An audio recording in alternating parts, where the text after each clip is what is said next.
Boa noite, queridos irmãos. Unindo os nossos pensamentos em prece, busquemos a sintonia com os benfeitores amorosos da Casa Espírita Eulália Nogueira, a fim de realizarmos o Evangelho no lar desta noite. Roguemos a Jesus, nosso Divino Mestre, que nos ampare e fortaleça nestes momentos de oração, em que estaremos doando os nossos melhores sentimentos e vibrações. Que sejamos instrumentos do amor divino, beneficiando aos nossos irmãos em humanidade e que se encontram nos árduos caminhos da prova no momento presente. Estudaremos hoje os itens 6, 7 e 8 do capítulo 25 do Evangelho, Buscai e achareis. No item 6, ouviremos os ensinamentos do nosso Mestre Jesus, com o subtítulo Observai os pássaros do céu. Não acumuleis tesouros na terra, onde a ferrugem e os vermes os comem, e onde os ladrões os desenterram e roubam. Acumulai tesouros no céu, onde nem a ferrugem, nem os vermes os comem. Porquanto, onde está o vosso tesouro, aí está também o vosso coração. Eis porque vos digo, não vos inquieteis por saber onde achareis o que comer para sustento da vossa vida, nem de onde tirareis vestes para cobrir o vosso corpo. Não é a vida mais do que o alimento, e o corpo mais do que as vestes? Observai os pássaros do céu, não semeiam, não ceifam, nada guardam em celeiros, mas vosso Pai Celestial os alimenta. Não sois muito mais do que eles? E qual dentre vós o que pode, com todos os seus esforços, aumentar de um côvado a sua estatura?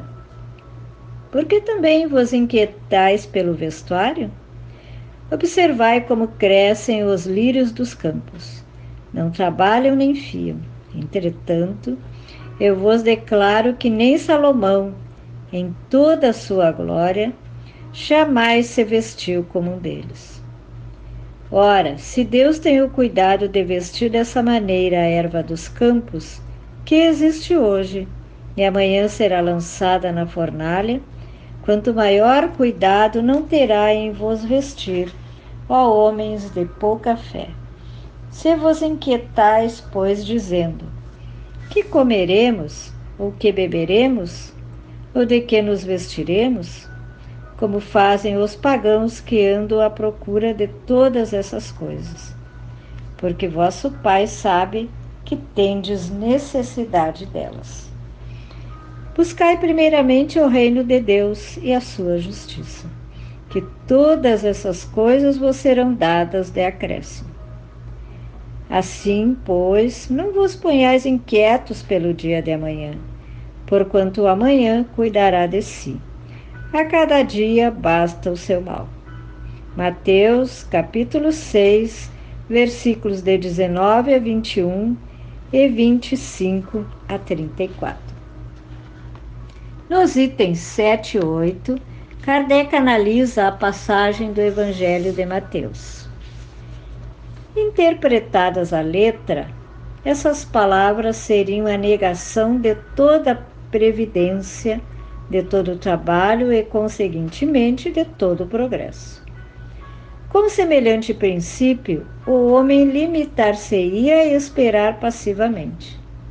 Suas forças físicas e intelectuais conservar-se-iam inativas. Se tal for a sua condição normal na Terra, jamais houvera ele saído do estado primitivo. E se dessa condição fizesse ele a sua lei para a atualidade, só lhe caberia viver sem fazer coisa alguma. Não pode ter sido esse o pensamento de Jesus, pois estaria em contradição com o que disse de outras vezes, com as próprias leis da natureza. Deus criou o homem sem vestes e sem abrigo, mas deu-lhe inteligência para fabricá-los. Não se deve, portanto, ver nessas palavras mais do que uma poética alegoria da providência, que nunca deixa o abandono os que nela confiam, querendo, todavia, que esses, por seu lado, trabalhem. Se ela nem sempre acode com o auxílio material, inspira as ideias com que se encontram os meios de sair da dificuldade. Deus conhece as nossas necessidades e a elas provê, como for necessário. O homem, porém, insaciável nos seus desejos, nem sempre sabe contentar-se com o que tem. O necessário não lhe basta, reclama o supérfluo. A providência, então, o deixa entregue a si mesmo. Frequentemente, ele se torna infeliz por culpa sua e por haver desatendido a voz que, por intermédio da consciência, o advertia. Nesses casos, Deus fala sofrer as consequências, a fim de que lhe sirvam de lição para o futuro. A terra produzirá o suficiente para alimentar a todos os seus habitantes, quando os homens souberem administrar segundo as leis de justiça, de caridade e de amor ao próximo, os bens que ela dá.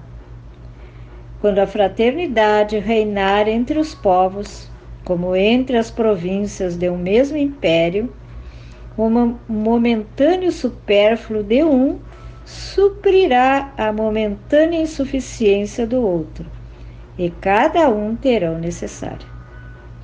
O rico, então, considerar-se-á como um que possui grande quantidade de sementes. Se as espalhar, elas produzirão pelo cêntuplo para si e para os outros. Se, entretanto, comer sozinho as sementes, se as desperdiçar e deixar-se perca o excedente do que haja comido, nada produzirão e não haverá o bastante para todos. Se as amontoar no seu celeiro, os vermes as devorarão. Daí o haver Jesus dito: não acumuleis tesouros na terra, pois que são perecíveis. Acumulai-os no céu, onde são eternos.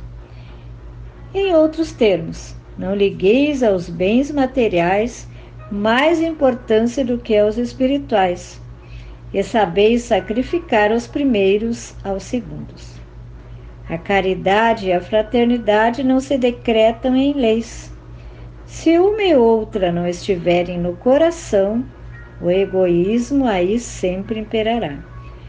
Cabe ao Espiritismo fazê-las penetrar nele. Meus queridos irmãos, meditando, pensando sobre as palavras do Mestre Jesus e de Allan Kardec, podemos entender que, sem dúvida, a providência divina não nos abandona em hipótese alguma.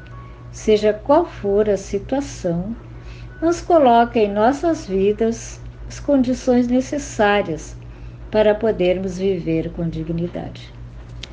Mas, como diz o codificador do Espiritismo, os homens muitas vezes são insaciáveis nos seus desejos, levados pelo orgulho, pelo egoísmo e pela vaidade. A vida material, para muitos, ainda é aquela que lhes permite satisfazer as paixões tão fortes no âmago do seu ser.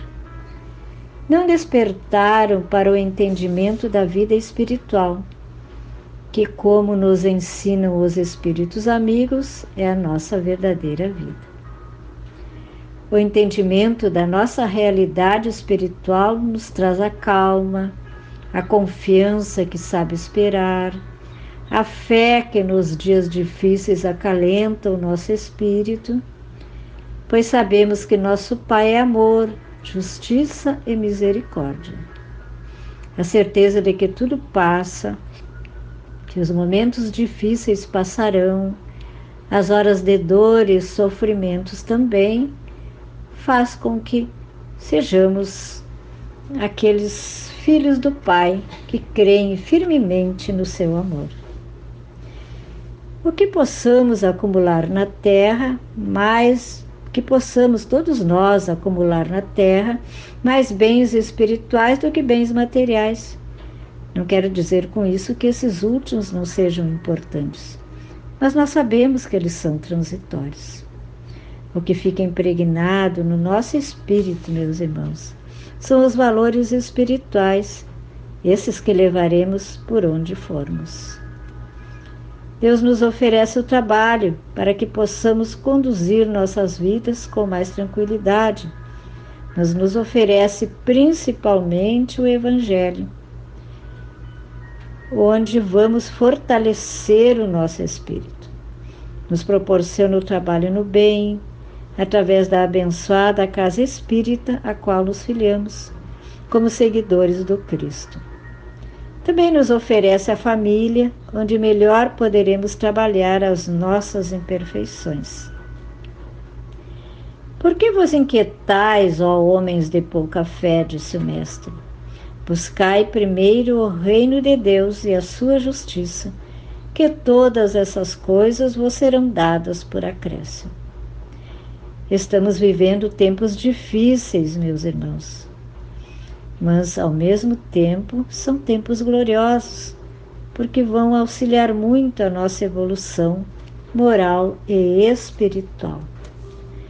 Para concluirmos nossas reflexões de hoje, buscamos ver no livro Caminho, Verdade e Vida o que nos diz Emmanuel, através da psicografia de Francisco Cândido Xavier, no capítulo 101, que tem por título Tudo em Deus. Constitui ótimo exercício contra a vaidade pessoal a meditação nos fatores transcendentes que regem os mínimos fenômenos da vida. O homem nada pode sem Deus. Os discípulos sinceros não ignoram que todas as suas possibilidades procedem do Pai amigo e sábio, que as oportunidades de edificação na terra, com excelência das paisagens, recursos de cada dia, bênçãos dos seres amados, vieram de Deus, que os convida, pelo espírito de serviço, a ministérios mais santos. Agirão desse modo, amando sempre, aproveitando para o bem e esclarecendo para a verdade, retificando caminhos e acendendo novas luzes, porque seus corações reconhecem que nada poderão fazer de si próprios e honrarão ao Pai, entrando em santa cooperação nas suas obras. Assim, meus irmãos, vamos mais uma vez nos unir neste momento para vibrarmos, pedindo ao Mestre Jesus que fluidos balsamizantes possam atingir a todos os irmãos cujos nomes fazem parte deste Evangelho. Oremos também pelos trabalhadores da saúde, os doentes do corpo e da alma, aqueles irmãos que desencarnaram há pouco, os que se encontram em estado de depressão. Pedimos amparo às crianças e jovens, a todos os que se encontram com necessidades de ordem material. A todos, então, pedimos a misericórdia de Deus, nosso Pai. Coloquemos nas nossas mentes, nesse momento, a imagem do nosso planeta. Que bênçãos sejam derramadas sobre eles, para que as dores possam minorar a cada dia.